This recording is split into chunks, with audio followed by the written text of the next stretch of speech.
अलमी, पहले गुरदीप सप्पल। गुरदीप भाई, आपने तीनों की बात सुन ली, अब आप बताइए हम कैसे एक तरफ झुक जाएं, कैसे ईरान का साथ दे दें, इजराइल, अमेरिका और पूरी दुनिया के खिलाफ खड़े हो जाएं?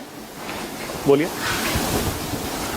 हाँ मानक जी, मैं बहुत ध्यान से सुन रहा था। पहले तो ईरान है क्या ये समझिए। प्रधानमंत्री मोदी ने तो भाषण में बोला था कि हमारा जो दोस्ती है वो इतिहास से भी पुरानी है, जो सच है। इतिहास को नहीं देखते। 2001 के अंदर तालिबान के खिलाफ नॉर्दर्न अलायंस भारत और ईरान ने मिलकर चलाया था। ये बात आप जानते हैं। तालिबान को रोकने में और कश्मीर में तालिबान को रोकने में ईरान हमारे साथ खड़ा था। ये बात देश को बतानी चाहिए। इसीलिए 2001 में अटल बिहारी वाजपेयी जी ने ईरान के साथ स्ट्रेटेजिक अलायंस किया था और वो स्ट्रेटेजिक अलायंस आज तक चल रहा है। यही नहीं, जब चीन और पाकिस्तान इकोनॉमिक कॉरिडोर बना, जिसकी वजह से बेल्ट पूरा रोड प्रोजेक्ट बना है और चीन पाकिस्तान के रास्ते पूरे सेंट्रल एशिया में जा रहा है, तो मनमोहन सिंह जी की सरकार के अंतिम चरण में और नरेंद्र मोदी जी की सरकार के पूरे 12 साल में ईरान हमारे साथ खड़ा हुआ कि हम एक international north south trade corridor बनाएं जो चाबहार से होकर जाता है। और चाबहार पोर्ट को इसलिए नरेंद्र मोदी आज तक के इंटरव्यू में अपनी सबसे बड़ी उपलब्धि बता रहे थे, इसलिए बता रहे थे क्योंकि जो चाइना पाकिस्तान का जो ट्रेड का पूरा रूट यूरोप के साथ बन रहा था, उसके लिए हमारा रास्ता ईरान के रास्ते से है और ईरान हमारे साथ खड़ा था और इतना नज़दीकी खड़ा था। अभी कहा गया कि भाई वो इतिहास की बात है, इतिहास नहीं है। 2025 के अंदर अभी एमओयू हुआ है चाबहार के जो शहीद बेहश्ती टर्मिनल को लेके, भारत का एमओयू अब हुआ है। तो ये जो यू टर्न हुआ है ना, ये पिछले 3-4 महीने के अंदर हुआ है। इसके पहले ईरान भारत का स्ट्रेटेजिक पार्टनर हर तरीके से लगातार 1990 से लेकर अब तक बना हुआ है। तो ये मत बोलिए कि हमारा ईरान को हम छोड़ सकते हैं। उसने आपको पाकिस्तान, तालिबान, चाइना से निपटने के लिए मदद की है। पहली बात ये स्पष्ट हो जाए। दूसरी बात आप आ जाइए, आपने बोला पूरे देश उसके खिलाफ हैं तो हम क्यों उसके साथ हो जाएं? तो मैं आपको याद दिलाऊं, ऑपरेशन सिंदूर के टाइम पे पाकिस्तान ने चुनाव लड़ा यूएन सिक्योरिटी काउंसिल की चेयर के लिए यूएन के अंदर। उसको 182 वोट पड़े और इंडिया के साथ 2 वोट खिलाफ पड़े। केवल 2 देश इंडिया के साथ आए। तो क्या पूरी दुनिया को इंडिया का साथ छोड़ देना चाहिए था? ये गिनती नहीं होती है, ये कोई डेमोक्रेसी नहीं है कि गिनतियां होंगी। 182 देश पाकिस्तान के साथ खड़े थे ऑपरेशन सिंदूर के टाइम पे, वोटिंग जब हुई थी यूएन सिक्योरिटी काउंसिल के चेयर के लिए। तो इस बात को भी भूल जाइए। फिर आप ये बोलते हैं कि ईरान ने हमारे को मदद नहीं की, इजराइल ने की। ठीक है, इजराइल ने स्टेटमेंट दिया था, सिर्फ स्टेटमेंट दिया था ना। चाइना ने क्या किया था? चाइना ने पाकिस्तान के साथ स्ट्रेटेजिक इंटीग्रेशन किया, उसको पूरी की पूरी मदद की टेक्निकल ऑपरेशन सिंदूर के दौरान। ऑपरेशन सिंदूर में सबसे बड़ा सपोर्ट पाकिस्तान को चाइना के साथ था। ऑपरेशन सिंदूर कब हुआ था? मई के समय में। अगस्त में प्रधानमंत्री मोदी चाइना के साथ दोबारा से रिलेशन बनाते हैं, अगस्त में 3 महीने बाद, क्योंकि जो चाइना हमारे खिलाफ पाकिस्तान को मदद कर रहा था, फिर नरेंद्र मोदी उनके साथ क्यों दोबारा संबंध बनाने में लगे? और संबंध गवर्नमेंट टू गवर्नमेंट ही नहीं, पीपल टू पीपल संबंध भी बनाने लगे, उनकी कंपनियों से बैन भी हटाने लगे, सब कुछ हटाने लगे।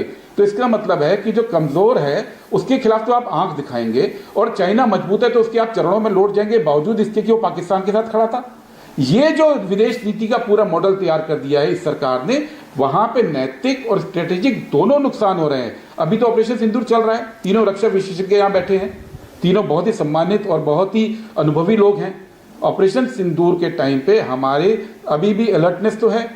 इस युद्ध के साथ ही सारे के सारे जो इंडियन ओशियन के उसमें कंटेनर्स आएंगे, आपको अपना सिक्योरिटी फोर्सेस वहां डाइवर्ट करनी पड़ेंगी अभी सिक्योरिटी के लिए। ये डिमांड ऑलरेडी आनी शुरू हो गई है। आपका ऑपरेशन सिंदूर जारी टेक्निकली है और आपकी सारी सिक्योरिटी फोर्सेस को आपको डाइवर्ट वहां पे। गुरदीप, अब मैं एक तीखा सवाल पूछ रहा हूं और सीधा सवाल पूछ रहा हूं। बात को कोई नहीं, सीधा और तीखा सवाल पूछ रहा हूं। एक बात और कह दूं मैं, ये इस स्टैंड के साथ एक चीज खत्म हो गई इस देश के अंदर मानक जी। ये जो विश्व गुरु बोलते थे ना, वो किस्सा खत्म।